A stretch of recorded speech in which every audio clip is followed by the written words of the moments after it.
नमस्ते everyone, welcome to अननेसेंस।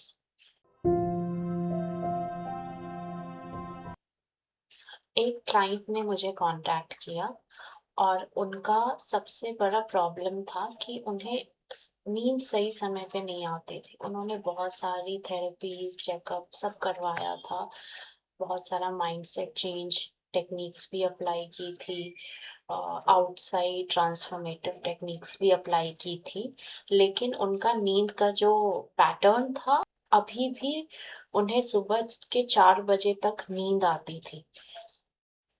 हमने healing शुरू की, तो उन्हें जब मैं डीप लेयर्स में ले जाना शुरू किया, तो सबसे पहले उन रियलाइज हुआ कि ये पैटर्न आज का नहीं है, ये काफी पुराना है और ऐसा उनके साथ बचपन में भी हुआ करता था।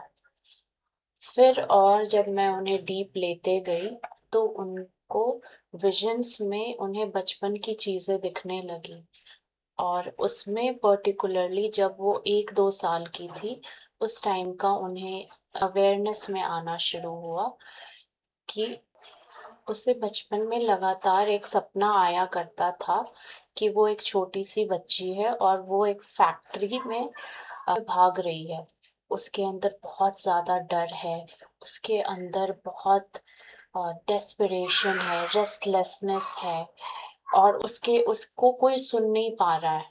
वो चीख रही है बट उसको कोई सुन नहीं पा रहा। फैक्ट्री में सिर्फ वो अकेली है और वहां पे लकड़ियां कट रही हैं, टिम्बर फैक्ट्री है।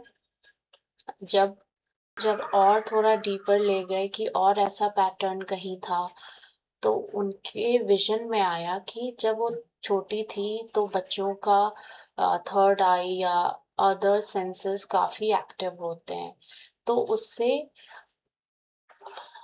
उससे कई बार एक ट्रांसपेरेंट धुंधली इमेज जैसी कई बार एंटिटी रूप में कोई दिखने लगता था। बट वो बहुत छोटी थी, तो उस टाइम उसके पास वर्ड्स नहीं थे बताने के लिए, बस वो डर जाया करती थी।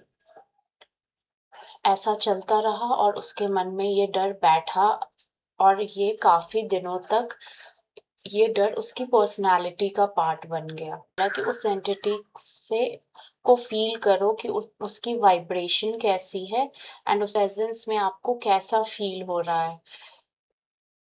तो उन्होंने बताया कि बहुत रेजिस्टेंस लग रहा है, बहुत हैवीनेस लग रही है और काफी ज्यादा डेस्परेशन की एनर्जी है।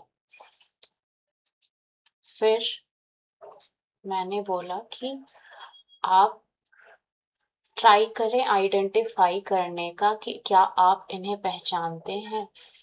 तो इनिशियली तो उसे नहीं समझ आया, क्योंकि उस टाइम एक तो बहुत छोटी थी, तो बहुत ज्यादा लोगों से अवेयर नहीं थी। लेकिन फिर उसके हायर सेल्फ ने उसे बताया कि ये उसकी स्टेप ग्रैंड मदर की एनर्जी है, जिनका डेथ उसी के आसपास हुआ था जब वो उसको ये सपना आना शुरू हुआ था। 1-2 साल का डिफरेंस है।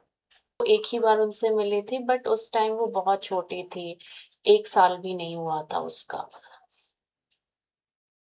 तो जब उसको अवेयरनेस में आई कि ये उसकी ही स्टेप ग्रैंड मदर की सोल है, और फिर उसको विजन दिखाया गया कि जो ये लेडी थी, उनका डेथ कैसे हुआ था। कुछ फैमिली इश्यूज के कारण उनके घर की जो टिम्बर फैक्ट्री थी, उन्होंने बेच दी थी। इस कारण फैमिली कॉन्फ्लिक्ट हुआ और उसी के फैमिली के किसी रिलेटिव ने उनकी हत्या कर दी। उस कारण उनका जो सोल था वो ट्रैप रह गया था। उसके अंदर बहुत ज्यादा रिवेंज की भावना थी और इन्हीं सब कारण से किसी कारणवश वो लोअर डायमेंशन में ट्रैप रह गया था। अब वो सोल इस बच्ची से इसलिए कनेक्ट कर रही थी कि उसका हेल्प किया जाए, ताकि वो रिलीज हो पाए। इस केस को रिजॉल्व करवाया सोल को वाइट लाइट में रिलीज किया और उस क्लाइंट को सेशन में भी काफी ज्यादा रिलीज फील हुआ। कफिंग से भी फील हो रहा था उन्हें बार बार कि कुछ निकल रहा है। फिर क्लाइंट ने मुझे अपडेट दिया कि 1 वीक तक उन्हें इतनी डीप स्लीप आई है, जब भी वो सो रही हैं उन्हें बहुत गहरी नींद आ रही है। उनके स्लीपिंग पैटर्न्स में काफी चेंज आया और इनफैक्ट जो घर का माहौल था वो भी पहले क्योटिक था, अब वो काफी हार्मनी में आना शुरू हुआ है।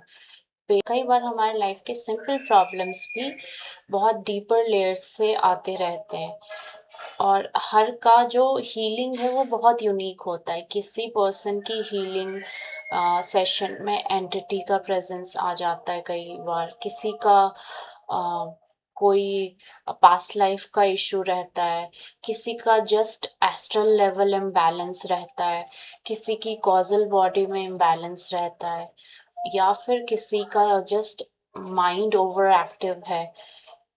तो अगर आपको रियली में हील होना है तो आपको डीपर रूट कॉज जानना पड़ेगा और हायर सेल्फ से कनेक्ट करना सीखना होगा, क्योंकि हर की हीलिंग बहुत यूनिक है। और जब हम डीपर लेयर में जाते हैं, माइंड के बियॉन्ड जाते हैं, तभी हमें रूट कॉज पता चलता है एंड रूट कॉज के अकॉर्डिंग फिर हमें उसको कैसे रिजॉल्व करना है वो समझ में आता है। क्योंकि जब एक यूनिक पैटर्न निकलेगा तभी उसका सॉल्यूशन समझ में आएगा।